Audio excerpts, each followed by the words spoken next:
പ്രിയമുള്ളവരെ നമസ്കാരം. ഞാൻ ഈ വീഡിയോ ചെയ്യുന്നത് ചില കോണ്ടന്റ് ക്രിയേറ്റേഴ്സിന് വേണ്ടി മാത്രമാണ്. പലപ്പോഴായി എൻ്റെ പ്രസംഗങ്ങളും എൻ്റെ ഇൻ്റർവ്യൂകളുമൊക്കെ അടർത്തിയെടുത്ത് അതിൽ നിങ്ങൾക്ക് വേണ്ട രീതിയിൽ വളച്ചൊടിച്ച് നിങ്ങൾ പ്രചരിപ്പിച്ചിട്ടുള്ള നിരവധി വിഷയങ്ങളുണ്ട്. ഇതിലൊന്നും ഞാൻ ഒരിക്കൽ പോലും ഒരു മറുപടി പറഞ്ഞിട്ടില്ല. പലപ്പോഴും എനിക്ക് അതിനകത്ത് വിഷമം തോന്നിയിട്ടുണ്ടെന്നുണ്ടെങ്കിലും ഞാൻ അതിന് പരിഭവം ഞാൻ പറഞ്ഞിട്ടില്ല. പക്ഷേ ഞാൻ ഈ വിഷയത്തിൽ എനിക്ക് സംസാരിക്കേണ്ടി വരുന്നത് എന്തെന്ന് വെച്ചാൽ, ഇത് ഈ രാജ്യത്ത് വിദ്യാർത്ഥികൾക്ക് വേണ്ടി തുടങ്ങിയ ഒരു പ്രക്ഷോഭം എന്ന നിലയിലാണ് യഥാർത്ഥത്തിൽ CJPയുടെ സമരത്തെ എനിക്ക് പ്രത്യക്ഷത്തിൽ ഞാൻ അനുകൂലിച്ചത്. അത് വിദ്യാർത്ഥികളുടെ ന്യായമായ ആവശ്യം നീതി നടപ്പിലാകണമെന്ന ലക്ഷ്യത്തോടു കൂടിയാണ്. കാരണം 6 വർഷത്തോളം ഞാൻ കുട്ടികളെ പഠിപ്പിച്ചിട്ടുണ്ട്. ഞാൻ ഏതെങ്കിലും ഒരു മേഖലയിൽ മാറ്റം വരണമെന്ന് ആഗ്രഹിക്കുന്നെങ്കിൽ അത് വിദ്യാഭ്യാസ മേഖലയാണ്. സാ വിദ്യ യാ വിമുക്ത എന്നാണ്. യാതൊന്നാണോ നമ്മെ സ്വതന്ത്രമാക്കുന്നത്, അതിനെ ഞാൻ വിദ്യ എന്ന് വിളിക്കുന്നത്. ഈ രാജ്യത്തെ വിദ്യാഭ്യാസ രംഗം ഏറ്റവും മികച്ചതായി മാറിക്കഴിഞ്ഞാൽ നമ്മുടെ ഭാവി, നമ്മുടെ തലമുറ അത്ഭുതകരമായ രീതിയിൽ ഈ നാടിനു വേണ്ടി മാറ്റും. അതുകൊണ്ട് തന്നെയാണ് മുൻ വിദ്യാഭ്യാസ മന്ത്രിയായ ശിവൻകുട്ടിയെ ചില ഘട്ടങ്ങളിൽ എനിക്ക് വിമർശിക്കേണ്ടി വന്നിട്ടുള്ളത്. പലപ്പോഴും സ്കൂളുകളിലും കോളേജുകളിലുമൊക്കെ ഞാൻ സംസാരിക്കുന്ന സമയത്ത് അധ്യാപകരോടും അനധ്യാപകരോടും രക്ഷകർത്താക്കളോടുമെല്ലാം ഞാൻ ആവർത്തിച്ച് പറയുന്നത്, നിങ്ങളുടെ കുട്ടികളെ നിങ്ങൾ തല്ലിപ്പഠിപ്പിച്ച് ഇല്ലാതാക്കരുത്, അവരെ നിങ്ങൾ തിരിച്ചറിയണം. എഡ്യൂക്കേഷൻ എന്നാൽ എഡ്യൂസ് എന്ന ഒരു ഗ്രീക്ക് വേർഡിൽ നിന്ന് വന്നു എന്ന് പറയുന്നു. ടു ഡ്രാ ഔട്ട് എന്നാണ് അതിൻ്റെ അർത്ഥം. കുട്ടികളെ പുറത്തു കൊണ്ടുവരും. അങ്ങനെ വിദ്യാഭ്യാസ മേഖലയിൽ വിപ്ലവകരമായ മാറ്റങ്ങൾ ഉണ്ടാവണമെന്ന് ആഗ്രഹിക്കുന്ന ഒരുവന്റെ ആഗ്രഹമാണ് വിദ്യാർത്ഥികൾ നടത്തുന്ന സമരത്തെ പരിപൂർണമായും പിന്തുണയ്ക്കുക എന്നുള്ളത്. നിങ്ങൾ ആദ്യം മനസ്സിലാക്കണം, ഞാൻ BJPക്ക് എതിരായി നിൽക്കുന്ന ഒരു പ്ലാറ്റ്ഫോമിലല്ല നിൽക്കുന്നത്.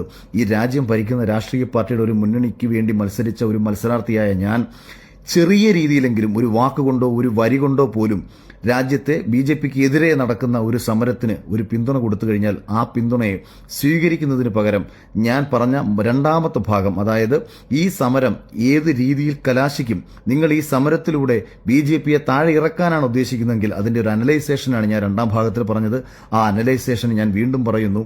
നിങ്ങൾ BJPക്കെതിരെ നടത്തുന്ന എല്ലാ സമരങ്ങളും BJPക്ക് 100% ഗുണകരമായിട്ടാണ് മാറിയിട്ടുള്ളത്, ഇനി അങ്ങോട്ട് മാറാൻ പോകുന്നത്.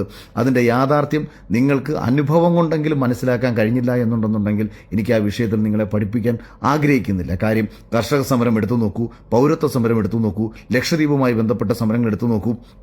തുടർന്നിങ്ങോട്ട് ഈ രാജ്യത്ത് എപ്പോഴെല്ലാം അതിഭീകരമായിട്ടുള്ള ഡൽഹിയിൽ നടന്ന ആം ആദ്മി രാഷ്ട്രീയ പാർട്ടി ഉണ്ടാവാൻ കാരണമായ സമരങ്ങൾ തൊട്ട് ഇങ്ങോട്ട് ഡൽഹിയിൽ നടന്ന എല്ലാ സമരങ്ങളും BJP എന്ന രാഷ്ട്രീയ പാർട്ടിയെ കൂടുതൽ കരുത്താക്കിയാണ് മാറ്റിയിട്ടുള്ളത് എന്ന് ഞാൻ പറഞ്ഞത് യാഥാർത്ഥ്യങ്ങൾ, അനുഭവങ്ങളെ അനലൈസ് ചെയ്തതുകൊണ്ട് മാത്രമാണ്. അതാണ് ഞാൻ രണ്ടാം ഭാഗത്തിൽ പറഞ്ഞത്. അതായത് വിദ്യാർത്ഥികളുടെ ആവശ്യം, നീറ്റ് പരീക്ഷാ ക്രമക്കേടുമായി ബന്ധപ്പെട്ട് ഉണ്ടായ പ്രശ്നങ്ങൾ, ധർമ്മേന്ദ്ര പ്രധാൻ എന്ന് പറയുന്ന വിദ്യാഭ്യാസ മന്ത്രി രാജിവെക്കണം എന്ന ആവശ്യത്തെക്കാട്ടി കൂടുതലും ഞാൻ മനസ്സുകൊണ്ട് ആഗ്രഹിക്കുന്നത് ഇനി വരാൻ പോകുന്ന നമ്മുടെ വിദ്യാഭ്യാസ സിസ്റ്റത്തിന്, അതായത് സിസ്റ്റത്തെ മൊത്തത്തിലൊന്ന് പരിഷ്കരിക്കാനുള്ള ഒരു തുടക്കമായി ഇത് മാറണമെന്നുള്ളതാണ്. അതൊരു പരീക്ഷകൾ മാത്രമല്ല, നമ്മുടെ ടോട്ടൽ എഡ്യൂക്കേഷൻ സിസ്റ്റം, അതായത് കുട്ടികൾ പഠിക്കുന്ന രീതി, ഒരു 10 വർഷങ്ങൾ കഴിഞ്ഞു കഴിഞ്ഞാൽ എന്താണ് ഈ രാജ്യത്തുണ്ടാകാൻ പോകുന്ന മാറ്റങ്ങളെന്ന് തിരിച്ചറിഞ്ഞുകൊണ്ട് നമ്മുടെ പാഠപുസ്തകങ്ങൾ തന്നെ മാറി വരുന്ന ഒരു പുതിയ കാഴ്ചപ്പാട് കൊണ്ടുവരാൻ നമ്മുടെ കേന്ദ്ര വിദ്യാഭ്യാസ നയം തന്നെ മാറി വരട്ടെ എന്നാഗ്രഹിക്കുന്ന ഒരാളാണ് ഞാൻ. അനാവശ്യമായി ചരിത്രം പഠിപ്പിച്ചും അനാവശ്യമായി കാണാതെ കുട്ടികളെ പഠിപ്പിച്ചുമൊക്കെ കുത്തി അവരെ ഒരു പാഠപുസ്തകങ്ങളിലെ പുഴുക്കളാക്കി മാറ്റാതെ അവരെ ക്രിയാത്മകമായി ചിന്തിച്ചും അവരുടെ ഉള്ളിലുള്ള സർഗാത്മകമായ കഴിവുകളെ പുറത്തു കൊണ്ടുവന്ന് നമ്മുടെ രാജ്യത്തിനും നമ്മുടെ നാടിനുമൊക്കെ അഭിമാനിക്കത്തക്ക വ്യക്തിത്വങ്ങളാക്കി ഓരോ കുട്ടികളെയും മാറ്റിയെടുക്കാൻ ശേഷിയുള്ള ഒരു വിദ്യാഭ്യാസമായി നമ്മുടെ വിദ്യാഭ്യാസ മേഖല മുഴുവൻ മാറത്തക്ക ഒരു ചർച്ചയ്ക്ക് ഈ സമരം തുടക്കമാകട്ടെ എന്നൊക്കെ ആഗ്രഹിച്ചുകൊണ്ടുകൂടിയാണ് ഈ ഡൽഹിയിലെ വിദ്യാർത്ഥികളുടെ സമരത്തെ ഞാൻ പിന്തുണച്ചത്. അതേസമയം തന്നെ വിദ്യാർത്ഥികളുടെ സമരത്തെ മുൻനിർത്തി ഇന്നലകളിൽ, അതായത് CAA NRC പ്രക്ഷോഭമുണ്ടായ സമയത്ത്, ജന്തർ മന്ദറിൽ ജാമിയ മിലിയയിൽ പ്രശ്നങ്ങളുണ്ടായ സമയത്ത്, നമ്മുടെ JNUവിലെ കുറെ കപട പുരോഗമനവാദികളും കമ്മ്യൂണിസ്റ്റുകളും വിഘടനവാദികളും തീവ്രവാദികളും ഒക്കെ ഒത്തുചേർന്ന് രാജ്യതലസ്ഥാനത്തിൽ കലാപം സൃഷ്ടിച്ച് കുട്ടികളെ മുൻനിർത്തി ഈ രാജ്യത്തെ വിഘടിപ്പിക്കാനും ഈ രാജ്യത്തിൽ കലാപം സൃഷ്ടിക്കാനും നടത്തുന്ന നീക്കത്തെ ചെറുക്കേണ്ടതും ഒരു ഇന്ത്യൻ പൗരനെന്ന നിലയിൽ എൻ്റെ കടമയാണ്.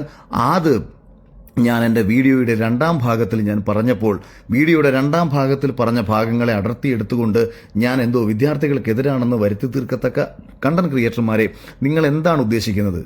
ഞാൻ നിങ്ങളെപ്പോലെ BJP എതിർത്ത് സംസാരിക്കുന്ന ഒരു പ്ലാറ്റ്ഫോമിലല്ല നിൽക്കുന്നത്.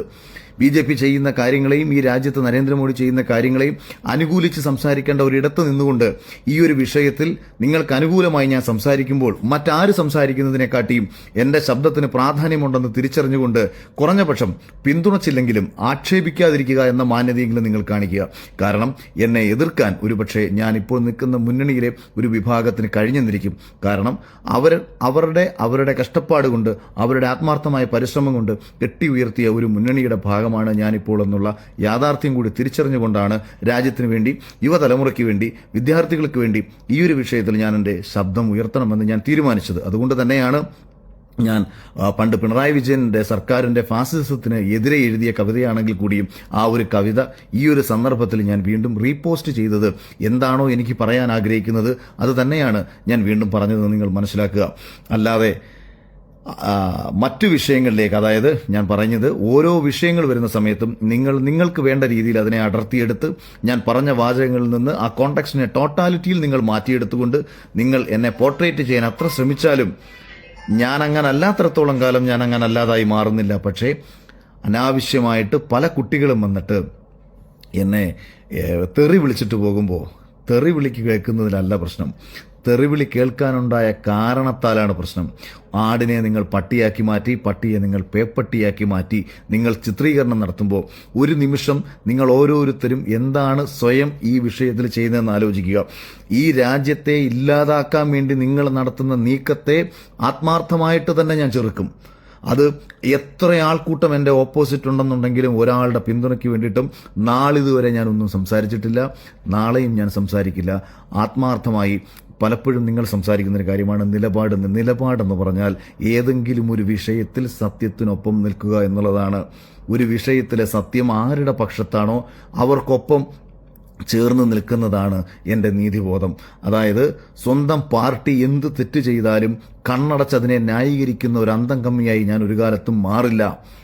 സ്വന്തം പാർട്ടി ഈ നാട് നശിപ്പിക്കത്തക്ക എന്തു പ്രവൃത്തി ചെയ്താലും വാ മൂടിക്കെട്ട് ജീവിക്കുന്ന ഒരു കമ്മിയോ കുങ്ങിയോ ആയി ഞാൻ ഒരിക്കലും മാറില്ല. എൻ്റെ രാഷ്ട്രീയ പ്രസ്ഥാനം, ഞാൻ വിശ്വസിക്കുന്ന മുന്നണിയുടെ ഭാഗത്തു നിന്ന് ഈ നാടിന് ഗുണപ്രദമല്ലാത്ത ഒരു കാര്യം സംഭവിച്ചാൽ തീർച്ചയായും അവർക്കുള്ളിൽ നിന്നുകൊണ്ട് തന്നെ അത് തെറ്റാണെന്നും അത് തിരുത്തപ്പെടേണ്ടതാണെന്നും പറയാനുള്ള ആർജവം എനിക്കുണ്ടാവും. അത് പറയുന്നതിൻ്റെ പേരിൽ എന്നെ അവർ പുറത്താക്കിയാൽ സന്തോഷപൂർവ്വം പുറത്തു വന്ന് സ്വന്തമായി വ്യക്തിത്വം ഉയർത്തിപ്പിടിച്ചതിനെ നിൽക്കാൻ ഞാൻ ആഗ്രഹിക്കുന്നുണ്ട്. തെരഞ്ഞെടുപ്പിൽ മത്സരിച്ചത് എൻ്റെ വ്യക്തിപരമായ നേട്ടം ആഗ്രഹിച്ചുകൊണ്ടല്ല, മറിച്ച് എൻ്റെ ശബ്ദം കൂടുതൽ ഉച്ചത്തിൽ മുഴങ്ങി കേൾക്കാനും ആ ശബ്ദം ഏതെങ്കിലുമൊക്കെ നീതി നിഷേധിക്കപ്പെടുന്നവന് പ്രയോജനപ്പെടട്ടെ എന്ന ആഗ്രഹം കൊണ്ടുകൂടിയാണ്. അതുകൊണ്ട് പോർട്രേറ്റ് ചെയ്ത് നിങ്ങളുടെ താല്പര്യങ്ങളെ സംരക്ഷിക്കത്തക്ക രീതിയിൽ എത്രയൊക്കെ വളച്ചൊടിച്ചാലും സത്യം സത്യമല്ലാതാകുന്നില്ല എന്ന് തിരിച്ചറിയുക.